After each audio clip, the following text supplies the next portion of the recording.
কেমন আছো ছোট্ট বন্ধুরা? আজকের ভিডিওটা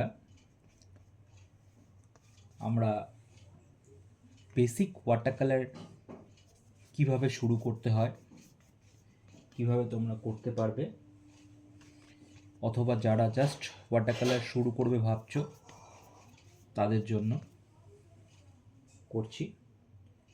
তো ওয়াটার কালারের প্রথম যেটা মূল বিষয় সেটা হচ্ছে কাগজ এবং কাগজের জল ধারণ ক্ষমতা। আমরা প্রথমে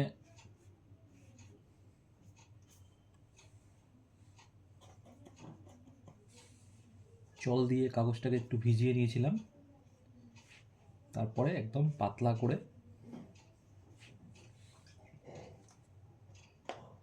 ব্রাইট কিছু স্কাই ব্লু, একটু ইয়েলো ইউজ করছি। তো যেটা বলছিলাম সেটা হচ্ছে যে মূল বিষয় হচ্ছে কাগজ। কেন কাগজ? কাগজের জল ধারণ ক্ষমতা যদি ভালো থাকে তাহলে খুব সহজেই কিন্তু আমরা একটা সুন্দর ল্যান্ডস্কেপ করে ফেলতে পারবো। এখন বিষয় হচ্ছে কাগজের জল ধারণ ক্ষমতার কথাটার অর্থটা কি? কাগজের জল ধারণ করার ক্ষমতার অর্থ হচ্ছে আমি যে রঙটাকে অ্যাপ্লাই করছি সেই রঙটা কতক্ষণ পর্যন্ত ভিজে অবস্থায় থাকছে। তাহলে আমরা সেকেন্ড টোনটা অ্যাপ্লাই করতে পারবো। তার কারণ হচ্ছে যদি রং খুব তাড়াতাড়ি শুকিয়ে যায় তাহলে কিন্তু আমাদের খুব দ্রুততার সঙ্গে কাজটা কমপ্লিট করতে হবে। কারণ কি? কারণ ওয়াটার কালারে এই ভিজে ব্যাপারটাই কিন্তু প্রধান বিষয়। যদি রংটা শুকিয়ে যায় সেকেন্ড টোন করার আগেই, চাপানোর আগেই, তাহলে কিন্তু ওয়াটার কালারের ধর্মটা নষ্ট হয়ে যাবে, অর্থাৎ ওয়াটার কালারের যে সফটনেস, যে মজাটা, সেই মজাটা কিন্তু চলে যাবে। সেই জন্য আমাদের খেয়াল রাখতে হবে যেন ভিজে অবস্থাতে আমরা ফার্স্ট টোনটা কমপ্লিট করতে পারি এবং কমপ্লিট করে সেকেন্ড টোনটা অবশ্যই যেন অ্যাপ্লাই করতে পারি। তাছাড়া কিন্তু সফটনেসটা রাখা সম্ভব হবে না। সফটনেস মানেটা কি অ্যাকচুয়ালি? সফটনেস মানে হচ্ছে ওয়াটার কালারের যেটা মূল বিষয় সেটা হচ্ছে একটা রং অপর একটি রঙের সঙ্গে সুন্দরভাবে মিশে যাচ্ছে। এই মেশাটাই কিন্তু প্রয়োজন। যদি না মেশে তাহলে কিন্তু সেটা কখনোই আমরা ভালো ওয়াটার কালার হিসাবে বিবেচনা করি না।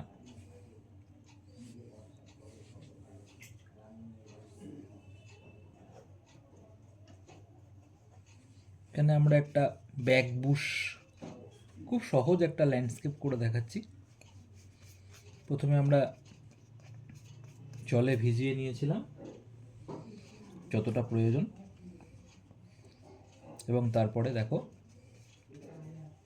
রংটা কিভাবে একটা রং একটা রঙের সঙ্গে মিশে যাচ্ছে এবং একটা সফটনেস কাজটার মধ্যে রয়েছে।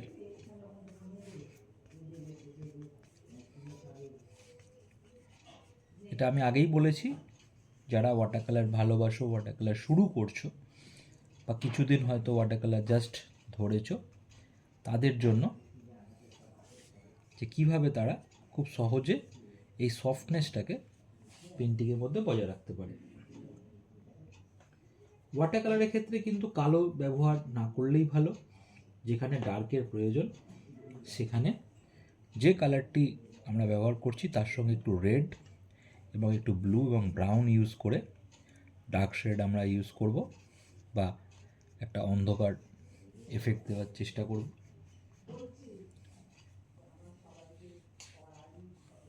এবার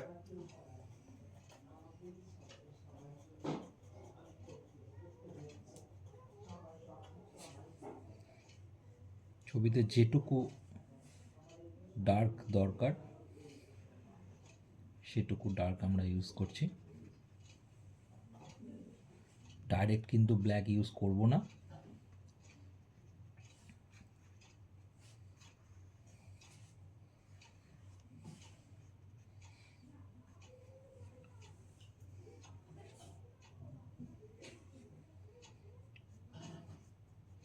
এই অংশটা একটা জলের এফেক্ট আমরা দেওয়ার চেষ্টা করছি এবং ব্যাক বুশ থেকে গ্রিন এফেক্টটা জলে এসছে, এরকম জলে ছায়া পড়ে রিয়েলিস্টিক সেরকমই।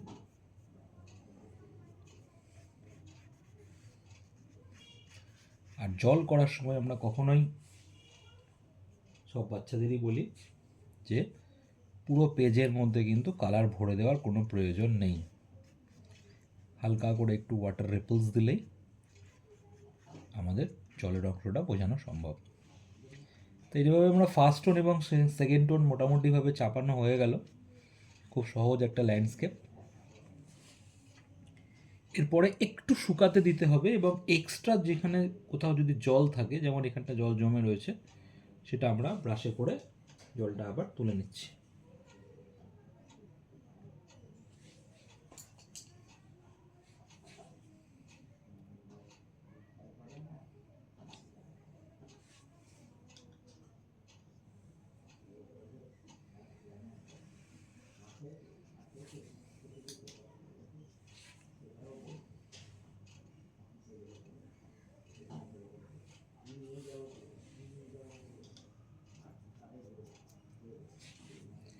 এবার একটু শুকাতে দিতে সময় দিতে হবে শুকানোর জন্য,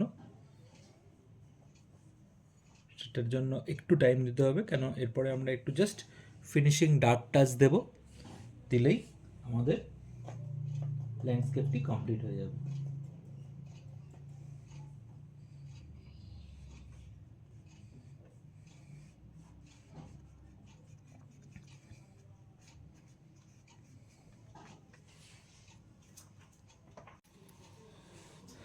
তো এবার মোটামুটিভাবে রঙটা শুকিয়ে এসছে, থার্ড টোনের জন্য প্রস্তুত।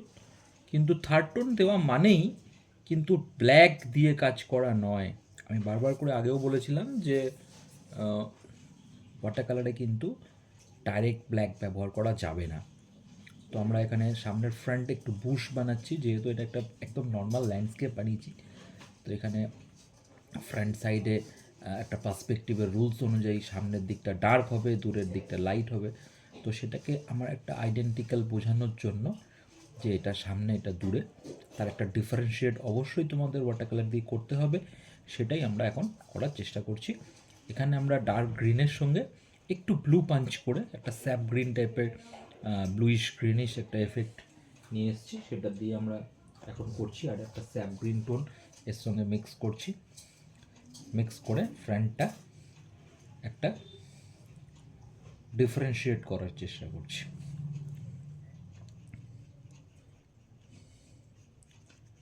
এইভাবে টোনাল ওয়েতে, যেমন তোমাদের বললাম ফার্স্ট টোন সেকেন্ড টোন, এবার থার্ড টোন দিচ্ছি, এই টোনাল ওয়েতেই কিন্তু কাজ করতে হয় ওয়াটার কালার। কেউ যদি মনে করো ওয়াটার কালারের ক্ষেত্রে একদমই শুরুতেই ডার্ক দিয়ে আমি ডাইরেক্ট ফিনিশ করে দেবো, মানে দেখতে ভালো লাগছে, খুব কালো কালো সুন্দর দেখতে লাগছে বর্ডার টাইপের, সেটা কিন্তু ওয়াটার কালার কখনোই নয়। ওয়াটার কালার হবে ট্রান্সপারেন্ট, এবং সেখানে যখন আমরা ফিনিশিং টাচ দিচ্ছি আমাদের একটা জিনিস খেয়াল রাখতে হবে যে আমরা কখনোই কিন্তু প্রাথমিক যে কালার টোনগুলো ইউজ করেছিলাম সেই কালার টোনগুলো কিন্তু কখনোই অফ করে দেব না, মানে সেটা যেন দেখা যায়, না হলে কিন্তু সেকেন্ড টোন বা থার্ড টোনের যে মজাটা সেই ব্যাপারটা কিন্তু কখনোই আসবে না।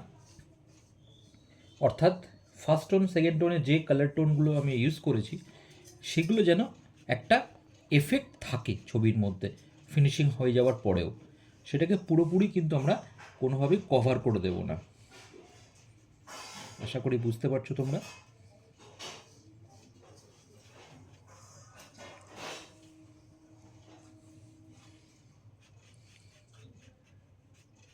এইভাবে আমরা জাস্ট একটু ডার্ক টোন, এরকম নয় কিন্তু যে কালো দিয়ে একেবারে অন্ধকার করে দিলাম, সেরকমটা কিন্তু নয়।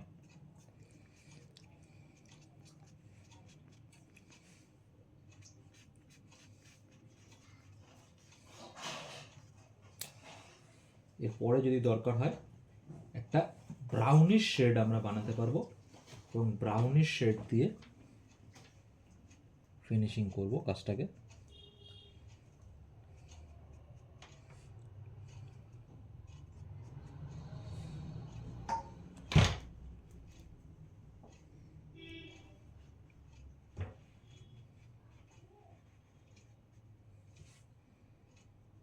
দূরে একটা জলের যে পার্টটা, সেটা বোঝানোর জন্য আমরা একটা সাজেস্টিভ লাইন দিলাম।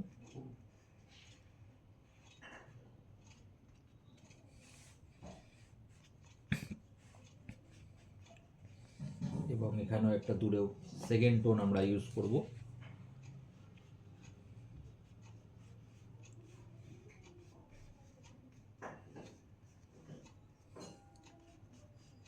আমি আগেই বলেছিলাম ফার্স্ট টোনের সঙ্গে কিন্তু মিশিয়ে দিতে হবে, কিন্তু ফার্স্ট টোনটাকে অফ করে নয়, সেটাই আমরা করার চেষ্টা করছি এখানেও।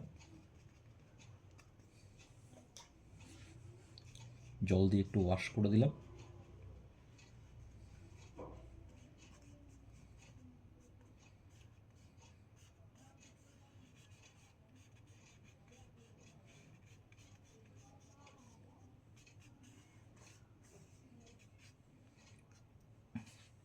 একটু ব্যাক বুশের দূরে একটু টাচ আপ, কিন্তু অবশ্যই ফার্স্ট টোনটা বা সেকেন্ড টোনটাকে কিন্তু একেবারে ঢেকে দিয়ে নয়, একটু হালকা টাচ আপ দিয়ে একটু ওয়াশ করে দিতে হবে প্লেন জল দিয়ে।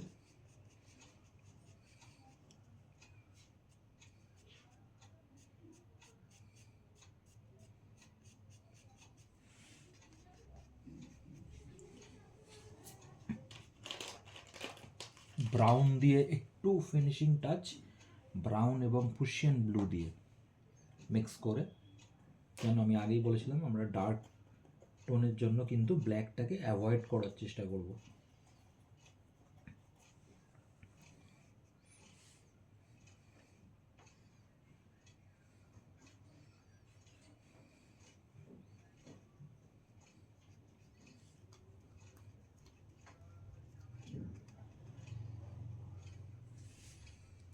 এখানে একটু স্লাইড টাচ আপ দিয়ে দিলাম।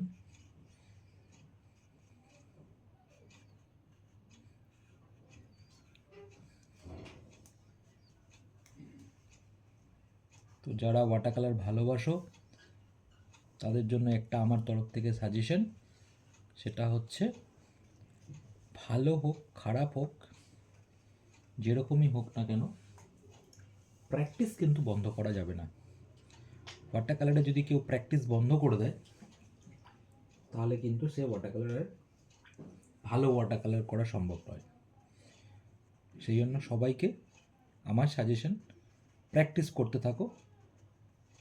ওয়াটার কালার যারা ভালোবাসো অবশ্যই সবারই সুন্দর সুন্দর ওয়াটার কালার একদিন না একদিন তারা সবাই করতে পারবে।